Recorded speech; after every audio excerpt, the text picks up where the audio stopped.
welcome to week 3 of mental conditioning program. On week 1 or day 1, we went over briefly SMART goals and how to be better at goal setting. Okay.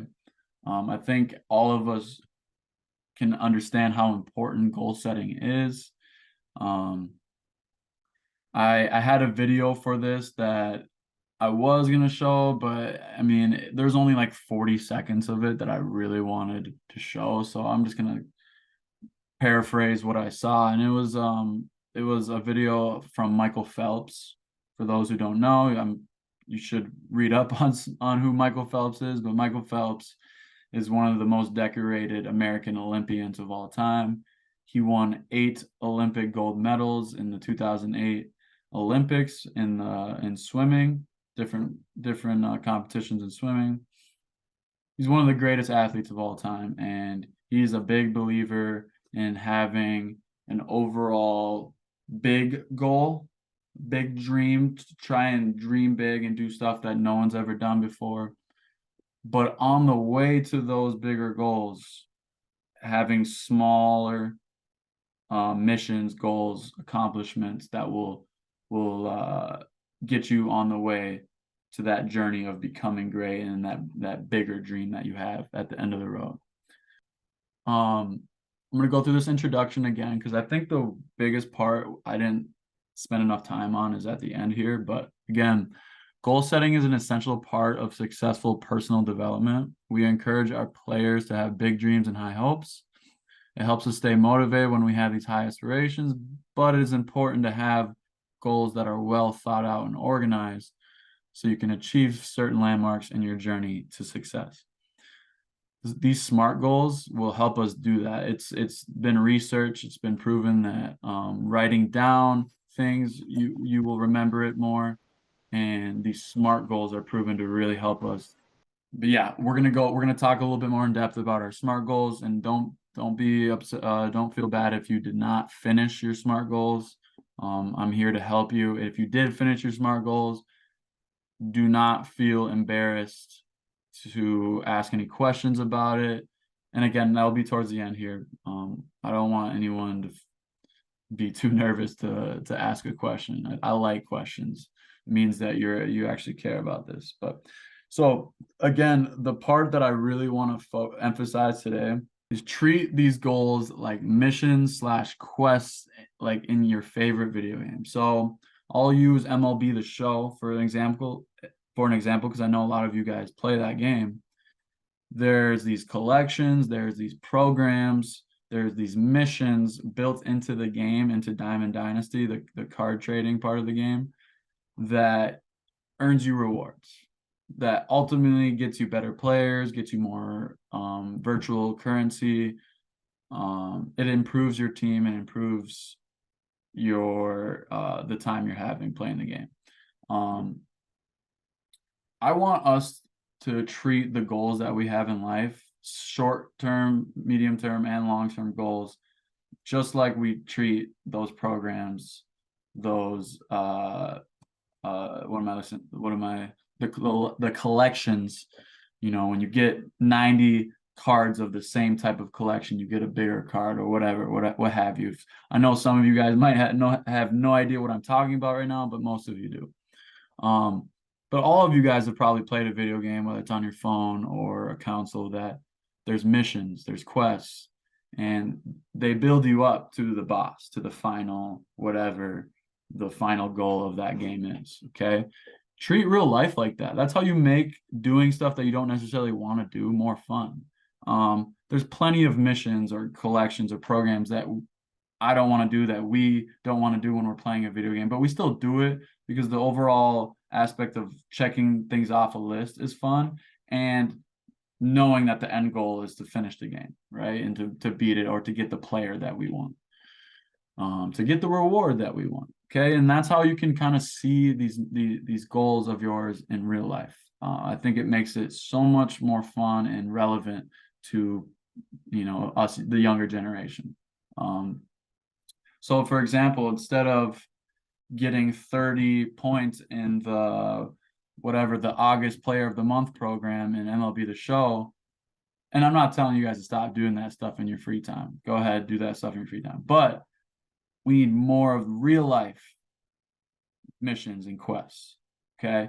And real life, write it down as soon as you wake up that day and be like, hey, after I get home from school, I have time. I have nothing going on besides, time for homework. Write down, I'm going to put aside time to put in 100 swings on the tee in my garage or whatever. And you can break those down into 20 swings of this drill, 20 swings of that drill, blah, blah, blah, blah. You can get more into depth that way. But you can do the same thing with, if you're trying to get stronger with your push-ups, today I'm going to knock out 10 push-ups. Tomorrow I'm going to knock out 11 push-ups. Next week I'm going to knock out 15, whatever it is. Write these goals down in your phone or on a piece of paper and start knocking off these goals. Start checking the boxes of these the list of goals and missions and side quests that you have, because ultimately and obviously create these side quests and missions that get you on your way to where you want to be. Like, it helps you on the journey of becoming better. So if you want to become a better hitter, putting in 50 to 100 swings per day, that will get you closer to your end result, your end goal of wanting to be a good hitter, a good enough hitter to maybe play college baseball or something like that, or whatever. And we can use SMART goals to really help us be more well organized, well thought out with these goals. Okay. So again, I know we've already went through this, but we're going to go through it again. We're going forward on this, so that you can go backwards on these, or you can get a goal that you've already written down before, a specific goal you've already written down before, and ask yourself if it has a measurable aspect. Is it achievable? Is it relevant? Is there a time-bound schedule for it? Okay. But we're going to go starting from the most basic, vague, unspecific goal. And that is, I want to get better at pitching. Very, very broad. Something that a lot of us can relate to. Okay.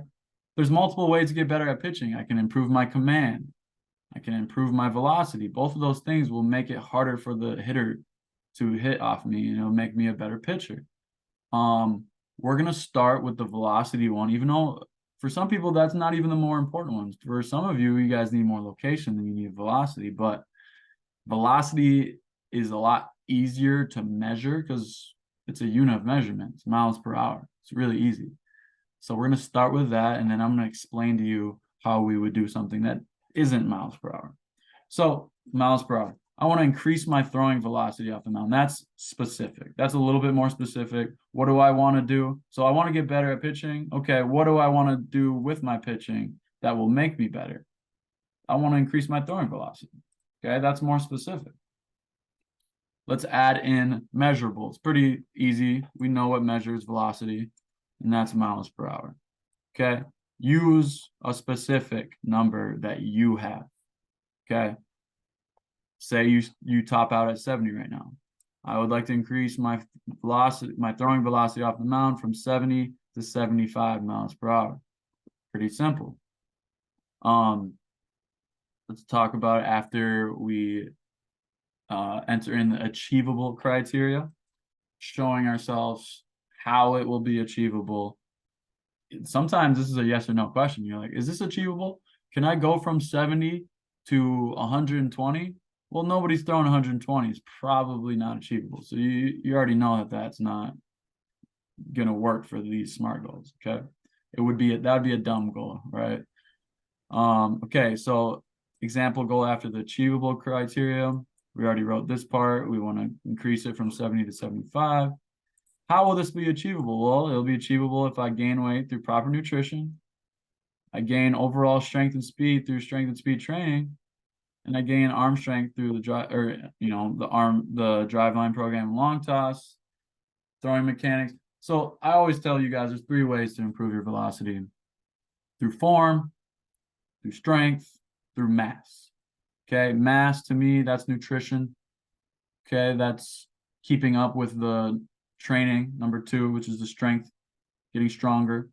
and then better form, being able to move well. Can't just move strong, can't just have weight, you got to be able to move the strength and the weight well. Okay. Example goal after it being relevant. Why would increasing my miles per hour from 70 to 75, why would that matter? Well, it's going to make you a better pitcher because the hitters will have less time to react to your pitches. Pretty simple. Faster you throw, the less time they have to react. We all know that that's harder. You have less time to react, the harder it is to hit the ball, especially when you have two pitches. If you're throwing a 75 mile per hour fastball every single time, eventually the hitter will catch up to it. But if you have a secondary pitch, a tertiary pitch, improving your velocity will always be a good thing, as long as it's not causing any pain. And then the other part of relevancy, which this one I don't care as much about for you guys, like getting this part down. This is a little bit more advanced, but it's just, again, reinforcing why this is important to you. So no, that was hold on. That's why we just talked about why it was important to you, because it will make you a better pitcher because they have less reaction time. The second part of the relevancy is, what are you going to do in the short term? Like, what are you going to consistently do in the short term to make sure you're getting your goal done, to make sure you're going to achieve your goal. And that's where if I put aside 4 hours a week to increase my velocity, and if I retest this every 2 weeks, that's more of a smaller relevant time schedule. Okay, that kind of connects to our next one, which is an overall time schedule. So like, when do you want to get to 75? For most people, the answer will be by the start of next year. Okay, I think it helps if you put a little bit more of a specific date. So let's say September 14th is your first date, and you want to go 5 months. That would be, I think, February 14th, Valentine's Day. That'd be a good Valentine's Day gift for yourself, getting up to 75 miles per hour, or wherever you're at, gaining 5 to 10 miles per hour, whatever you think your achievable goal is, your SMART goal is. But again, that's our time-bound schedule right there. 3 months. 3 months with the more relevant time right next to it, 4+ hours a week. Okay, you're going to test in the beginning. We already know with the test in the beginning, we're at 70. We're going to test a few times on the way there. So maybe we get to 72, maybe we get to 74 at one point. And then at the end of our 5-month period or 3-month period, we're going to check to see where we are, and hopefully we got to our goal. Let's talk about another way we can do it. So let's go. I want to gain weight. That's a non-specific right here. I want to gain 10 pounds by the end of the year. Okay. So what we did just now is we answered who. I mean, we already knew that one, so not that one. What do we want to gain? And that's 10 pounds. When we want to do it, end of the year. Okay, so that's another way to do it, because some people aren't that simple where they just start with a non-specific one by saying, I just want to gain weight. I mean, that's just more of an intrusive thought. I want to gain weight. That's more of an intrusive thought. Most of us are going to be a little bit more specific with our goal. I want to gain 10 pounds by the end of the year. Okay. Now let's check if this specific goal has all of these. Okay. Well, specific. Is it saying who? I. Is it saying what? Yeah, gain 10 pounds. Does it say when? Yep, end of the year. Okay, at least I had the specific part of it. Measurable. Is there anything measurable in here? I'm going to see if you guys can answer this question. either in the chat or you can unmute yourself. What are we measuring right now? What's the measurable here? Weight, pounds. Yep. Pounds. Thank you. Thank you. Weight in pounds. That's what we're measuring. That's the measurable right there. So we got the measurable there. Cool. Perfect. Do we have the reason, or first of all, let's just ask yes or no. Is this attainable? I want to gain 10 pounds by the end of the year. Think about who you are. Think about where you are in your life. If you are a 10-year-old, gaining 10 pounds by the end of the year might not be in your control. It might not. Okay. As you get older, when you're 15, 16, 17, 18, gaining 10 pounds when you're, let's say you're a 110 pound. I'll just use an example. I don't know if anyone remembers who Jordan, why can't I think of his last name? Whatever. We got a guy in our program named Jordan, and I'll pull it up on my phone here. Jordan Sandoval. He went from 105 pounds to 120 pounds in a month and a half. He was 15 at the time. All he did was hit the gym, and well, I wouldn't say all. He hit the gym and he was eating a calorie surplus. He was eating more calories than he was burning. That's how he gained that weight, right? So for someone like that, gaining 10 pounds by the end of the year, yes. Is that attainable? Yes. Let's go here. Yes. Who, what, when, measurable, unit of measure, units or metrics. We got pounds here. Is this attainable? Yes. You can kind of tell yourself how it will be attainable. Attainable through nutrition and strength training, hitting the gym, right? That's the attainable right there, right? Okay. Let's go back, because even for me, this can be hard sometimes. Why is this important to you? That's the relevant. Does anyone want to give me a guess on why gaining 10 pounds would be a good thing for a baseball player? Say it out loud, or you can put it in the group chat.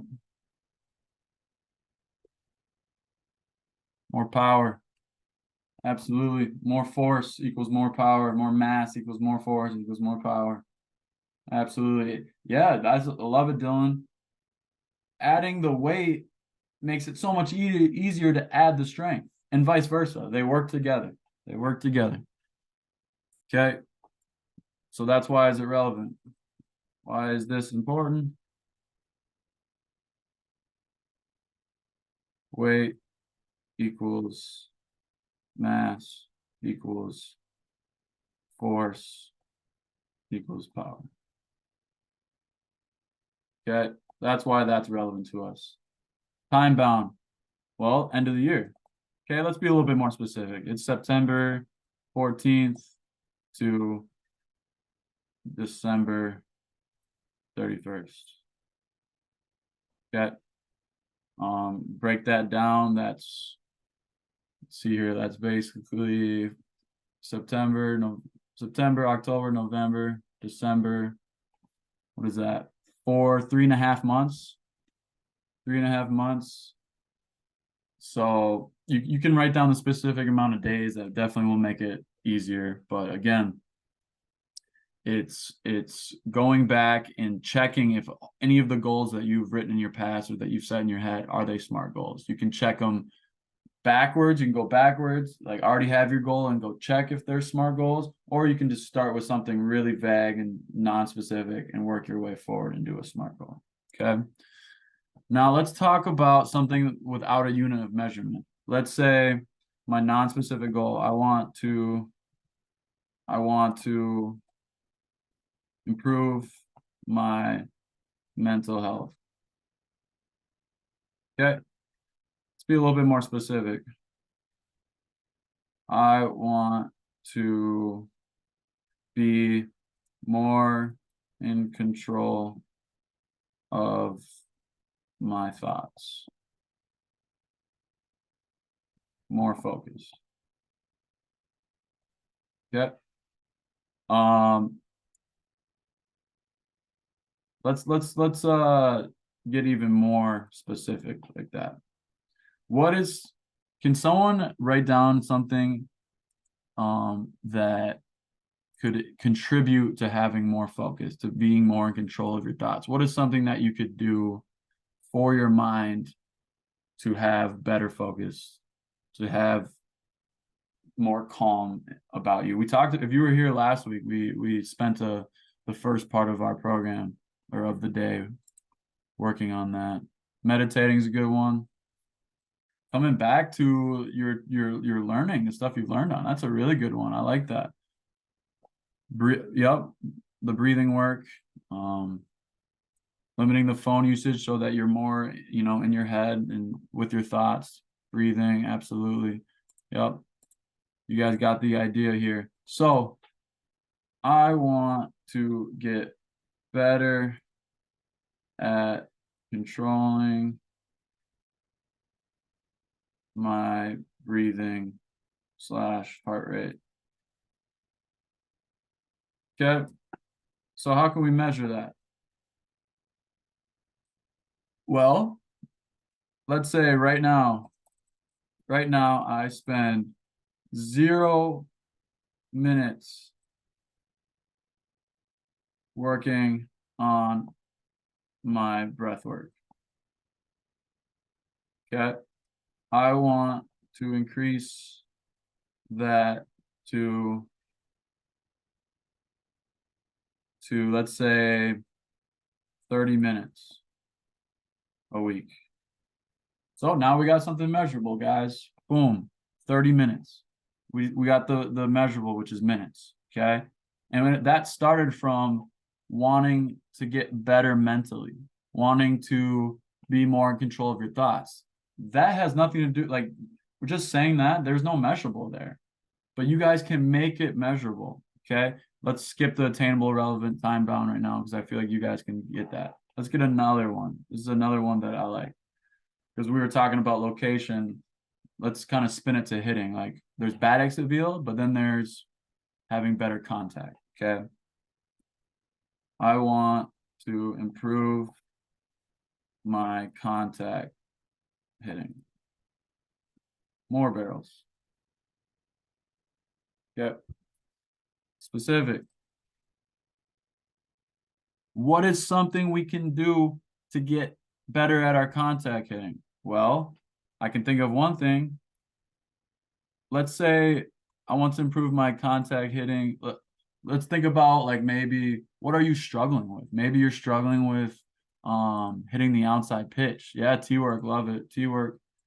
Let's get more specific though. I want to get super specific. Let's say we're struggling with the outside pitch. With outside low corner. Get better on the tee on that location. Okay. So that's going to require us to measure good swings. Okay. So to you guys have to create, well, what does good swing mean?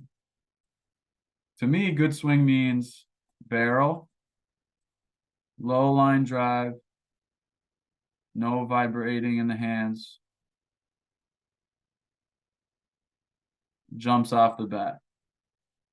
That's my description of a good swing.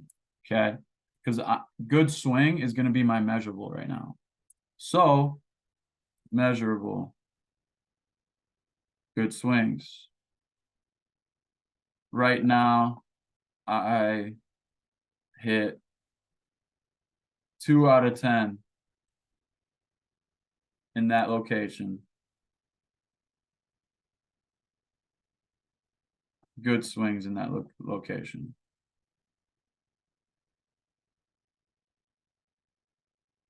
Okay. I want to improve that to 10 out of 10. Okay. So is that attainable? Yeah, that's attainable. Yes, if I set myself up right on the tee and put it in the right location. Maybe, I mean, it could be as simple as that if you already have a good swing. But let's say your swing is completely broken. You might need to videotape your swing, send it into a coach. And you might need to do some other drills that are gonna, let's say your specific goal is I want to stop casting on the ball. Okay. Well, you're gonna do a specific tee drill that's gonna work on getting inside the ball. Okay.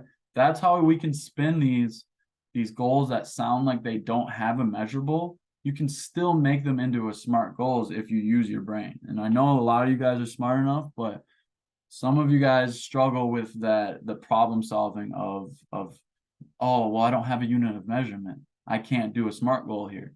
No, man, you got to think outside the box. Okay. And the reason why this is relevant, guys, is if you can if I can have better contact on that pitch,